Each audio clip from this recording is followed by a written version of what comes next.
Today we're learning how to fade in audio. So instead of your music or voice just suddenly starting, it eases in smoothly, which feels much more professional. Here's how. First, make sure your audio is already in the timeline. Tap on the audio track you want to work with. It could be background music, a sound effect, or even a voiceover. Once it's selected, look at the bottom toolbar and find Fade In Out. Tap that. Now, toggle on Fade In. You'll see a slider. This controls how long the fade takes. If you want a very gradual start, slide it to the right. For a quick but still smooth entry, keep it closer to the left.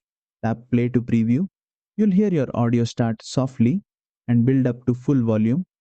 If it feels right, hit the check mark to save it. That's it.